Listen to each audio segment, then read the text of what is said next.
जिस खुशखबरी का इंतजार था वो खुशखबरी तो मिली, ऊपर से डबल या कहूं तो ट्रिपल खुशखबरी मिल गई और मार्केट ने भी उसको सेलिब्रेट किया है। अगर आप देखोगे निफ्टी 50 की टाइमिंग 10 बजे आरबीआई की मीटिंग शुरू हुई थी और वहां पे अनाउंसमेंट हुई आरबीआई की रेट कट की और यहाँ पे मार्केट शूट अप कर गया।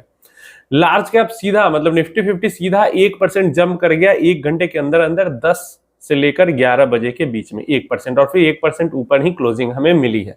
लार्ज कैप जो बेंचमार्क इंडेक्स होता है म्यूचुअल फंड्स का 1% 1.2% के आसपास 1.5% के आसपास ऊपर था 1.02 मतलब तो एक ही मान सकते हो। आज उल्टा सीन हो गया, लार्ज सबसे ज्यादा चढ़ा हुआ था, मिड उससे थोड़ा कम 0.99%, स्मॉल 250 उससे भी थोड़ा कम 0.6% के आसपास और माइक्रो कैप इंडेक्स तो ऑलमोस्ट फ्लैट था या थोड़ा सा निगेटिव में ही कह सकते हो। तो आज पूरी की पूरी जो खरीदारी हुई है वो लार्ज कैप की तरफ ही हुई है या कहूँ तो लार्ज एंड मिड कैप की तरफ हुई है। टॉप 500 स्टॉक्स से बाहर खरीदारी आज नहीं हुई है, टॉप 500 स्टॉक्स के अंदर में ही खरीदा गया है। उसके भी अंदर अगर देखें तो टॉप 100 स्टॉक्स के अंदर में ज्यादा खरीदारी की गई है। अब गुड न्यूज क्या है, क्या सारे हैं आरबीआई के मीटिंग के ऊपर ये वीडियो है।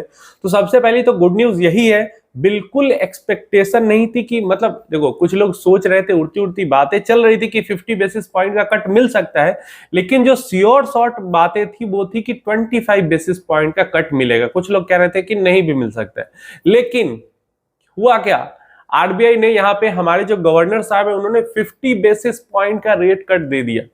मतलब जो एक मतलब खुशखबरी मिल सकती थी, जिसकी थोड़ी थोड़ी उम्मीद थी, वो उन्होंने कर दिया, समय से पहले ये चीज कर दी। मतलब ठीक है अभी 25 देते, आगे 25 देते, उन्होंने एक ही बार 50 दे दिया।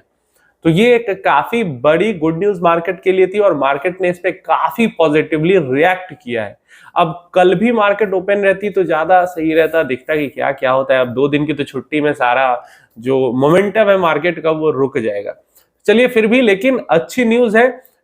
इसके अलावा जो CRR होता है, कैश रिजर्व रेशियो, अब कैश रिजर्व रेशियो क्या होता है, बैंक के पास जो हम पैसा डिपॉजिट करते हैं उसमें से कुछ हिस्सा बैंक को अलग साइड रख देना होता है।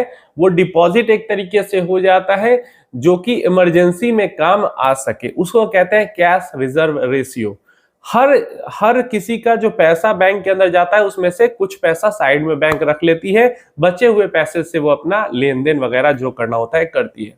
तो वो जो कैश रिजर्व, उसी को कैश रिजर्व रेशियो या CRR कहते हैं।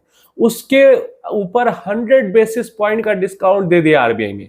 मतलब अब बैंक्स को 1%, 100 बेसिस पॉइंट मतलब 1%, 1% कम CRR मेंटेन करना पड़ेगा।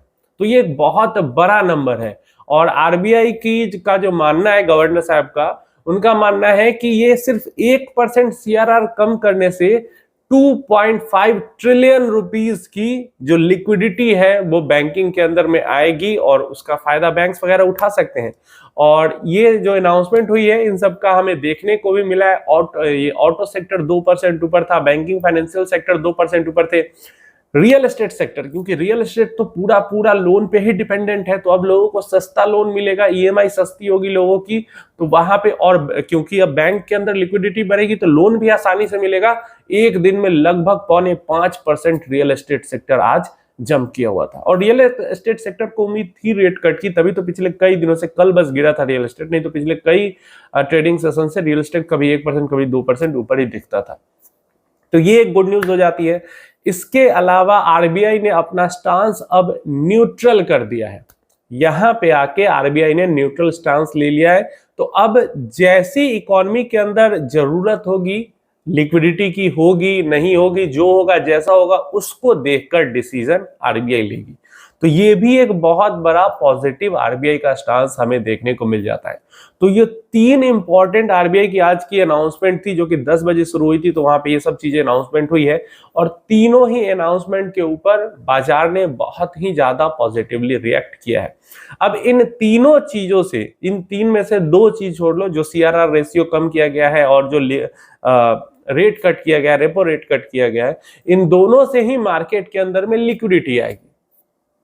किन किन तरह से ये काम करेगा, सबसे पहला तो डायरेक्टली स्टॉक मार्केट के अंदर में लिक्विडिटी जाएगी और इनडायरेक्टली भी स्टॉक मार्केट के अंदर में लिक्विडिटी जाएगी। इससे कैसे समझो, सबसे पहला तो ईएमआई वगैरह जब घटेंगे तो जो पैसा बचेगा या तो उस पैसा को डायरेक्टली इन्वेस्ट कर सकते हैं लोग, या फिर उस पैसे को खर्च कर सकते हैं, स्पेंड कर सकते हैं। स्पेंड करेंगे डायरेक्टली तो भी स्टॉक मार्केट को फायदा होगा, स्पेंड करेंगे तो कहाँ स्पेंड करेंगे, किसी ना किसी तो बिजनेस से ही प्रोडक्ट खरीदेंगे, उस बिजनेस को फायदा होगा तो अगेन उसके नंबर्स में वो दिखेगा, तो अगेन उससे भी स्टॉक मार्केट को फायदा ही होगा।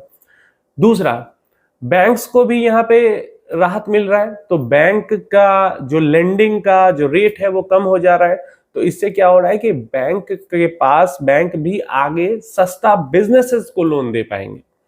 पहला तो कस्टमर के लिए भी सस्ता हो गया और दूसरा बिजनेस के लिए भी सस्ता होगा, बिजनेसेस की भी ईएमआई कम जाएंगी। अब बिजनेस की ईएमआई कम जाएगी तो वो एक्सपेंस कम होगा तो वो कहां जाएगा, प्रॉफिट में ही जाएगा ना। तो बिजनेस का डायरेक्टली भी प्रॉफिट बढ़ेगा, इनडायरेक्टली भी प्रॉफिट बढ़ेगा, सेल्स भी बढ़ेगा, कस्टमर के पास भी पैसा, मतलब रेपो रेट एक कम करना, और सीआरआर तो साथ में इन्होंने एड ऑन बोनस दे दिया। एक रेपो रेट इतना तेजी से कम करना हर तरीके से अंदर इकोनॉमी के अंदर में लिक्विडिटी बढ़ाता है। लेकिन देखो इस ये जो सिचुएशन है, इससे क्या होता है, ग्रोथ तो बहुत तेजी से आती है लेकिन इन्फ्लेशन भी बढ़ता है। तो अभी अब बाजार का तो पता नहीं, वो आप बताओगे, लेकिन ऑन पेपर हमारे इंडिया के अंदर इन्फ्लेशन जो है, जो कंज्यूमर इन्फ्लेशन है वो 4% से कम है, तो वो आरबीआई के लिमिट में है अपना। तो ऐसे में स्टॉक मार्केट में डायरेक्टली हो सकता है अभी एक दिन आज मोमेंटम दिखा, कल मोमेंटम खत्म हो जाए, लेकिन जब क्वार्टरली नंबर्स आएंगे कंपनीज के, जब अगले क्वार्टर में जब नंबर्स अनाउंस करेंगी कंपनीज, अगला क्वार्टर और उसका अगले क्वार्टर, इन दोनों क्वार्टर्स में इस डिसीजन का असर हमें देखने को मिलेगा। फरवरी के अंदर जो डिसीजन हुआ था उसका अभी जो कंपनीज नंबर्स अपने डिक्लेयर कर रही थी उसमें हमें असर देखने को मिल रहा था। तो अभी जो डिसीजन हुआ है वो 3 महीने 4 महीने बाद जो नंबर्स आएंगे कंपनीज के, उसमें देखने को मिलेगा हमें उसका असर, और वहां पे दिखेगा कि कंपनीज की प्रॉफिटेबिलिटी बढ़ी है, कंपनीज की सेल्स में प्रॉफिट में भी ग्रोथ आई है। तो या तो डायरेक्टली अभी मार्केट खुश होकर ऊपर की तरफ बढ़ना शुरू कर दे, या फिर जब अर्निंग्स अच्छी आएगी कंपनीज की तो उसके साथ मार्केट ऊपर बढ़ना कर दे, या तो अभी से ऊपर की तरफ चल सकती है या फिर 3-4 महीने लेट होकर ऊपर जा सकती है। लेकिन ये सब जो चीजें इकोनॉमी के अंदर हो रही है वो काफी स्ट्रॉन्ग मोमेंटम दिखा रही है, बहुत पॉजिटिव हो रही है, और बहुत ज्यादा उम्मीद है कि मार्केट को ऊपर की तरफ पुश करने में बहुत ज्यादा हेल्प करेगी। आज तो अच्छा खासा पुश मिला है, लेकिन अगर ये पुश सस्टेन नहीं करता है तो 2-3 महीना और कंसोलिडेट कर लेगी, लेकिन उसके बाद जब नंबर्स आएंगे अच्छे तब तो मार्केट को ऊपर जाना ही पड़ेगा। मेरी यही राय है मार्केट को लेके।